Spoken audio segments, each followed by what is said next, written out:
হারানে অর্থ দিয়া, আর আমি তোমাদের এনেছি আবার তিল দিয়ে, আমার প্রাণ দিয়ে, আমার স্নেহ ভালোবাসা দিয়ে তোমরা আসছো।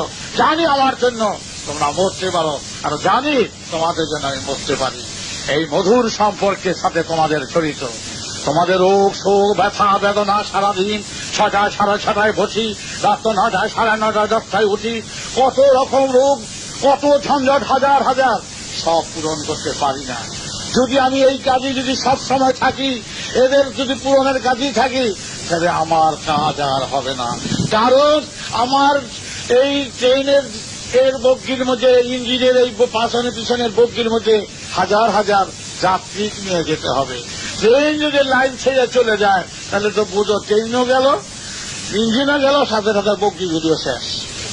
সুতরাং আমি যেই দায়িত্ব নিয়ে কানে তোমাদের দিয়েছি, এই দায়িত্ব হচ্ছে আমার।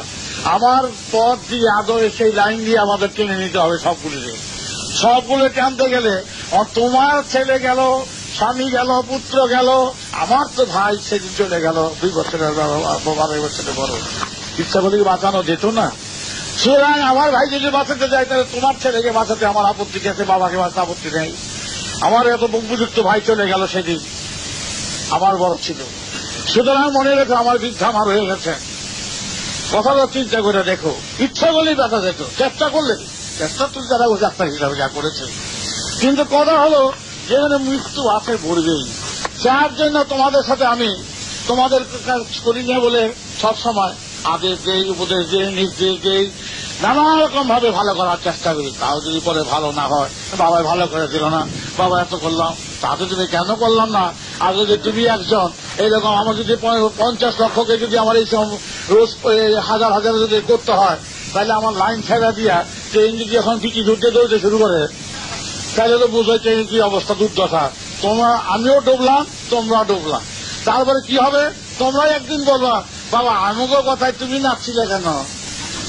বারে বা এদিকে তোমরাই গেলাম না বলে বাবার কথা কো না ভালো করে, তাহলে কেন আমার লোককে আবার কোলারে ভালো করলাম না, আমার স্বামীর স্ত্রী ভালো করলাম না, আমার হ্যাঁ ভালো করলাম না, আর তখন করলে এক রাগ, আবার রাগ তোমাকে করতে কাম করতে করতে করতে করতে যখন দেখলা বিটি দুধ যে পেয়ে পড়ছে, তখন গেল কেন বাবা তুমিও গেলা, আমরাও মারলাম, তুমি তো জানতাম যে কিভাবে যেতে হয়, জানতাম তখন লিখে পারিনি।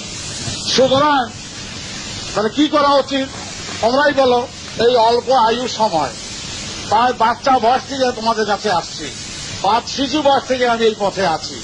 আমি গুরু সাজবার জন্য তো আসি নাই, আমি শিশু বয়স থেকে জন্মগত ঠাকুর, সেই জন্যই বলে 5-7 বছরের ঠাকুর কতজন আছে তোমরা চিন্তা করে দেখো। নিজের কথা বলছি তো, অহংকারের নয়।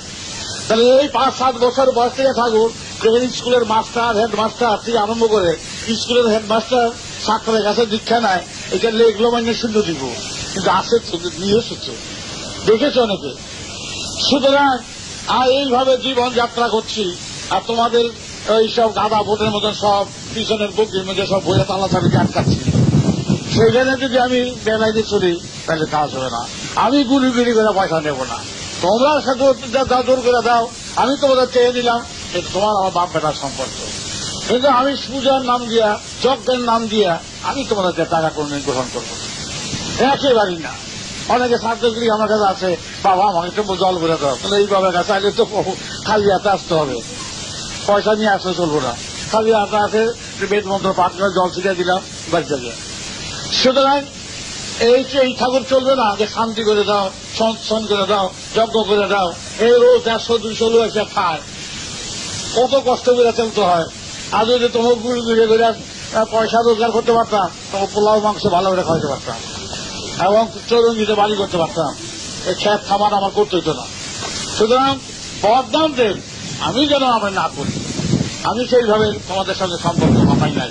আমি সম্পর্ক বাঁধাইছি তোমরা আমার পেটের সন্তান, বাপ বেটার সম্পর্ক করে তোমাদের সঙ্গে আমি একত্রিত হয়েছি।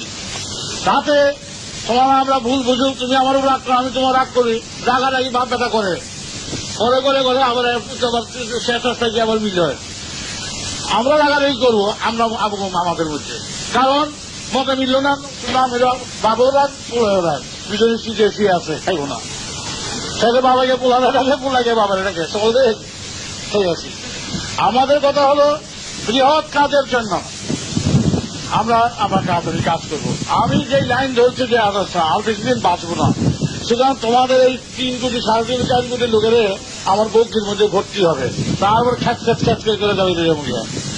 সেইখানে তোমার কার ওষুধ কার বিশুক সেখানে কেউ থাকবে না। সেখানে তালি দিয়ে কত রাখা যায় বলো দেখিনি? থাকবেই না এই কথা তোমরা জানো। সুতরাং এই থাকা থাকির পাল্লার মধ্যে জ্ঞান নাই। আমি পরিষ্কার তোমাকে জানিয়ে দিচ্ছি, আমি বড় কাজের জন্য আছি।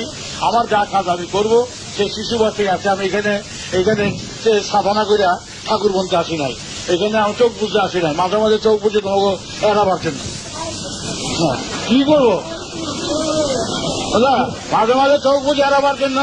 তাহলে এটা হলে আবার ফাঁকি হয়ে যাবে, সেই জন্য বসে বসে জব করতে শুরু করেছি। একটা ফাঁকি দেওয়া তো উচিত ছেলেদের কাছে। আমার তো ছেলে, আমি চোখ বুঝে থাকি, কথা বুঝে। তাহলে দেখলাম আগে তো মনে থাকতাম, একটা মৌনই থাকবো, কথাও বলবো না, এমন একেবারে চুপ করে থাকতো। আমি আমার জব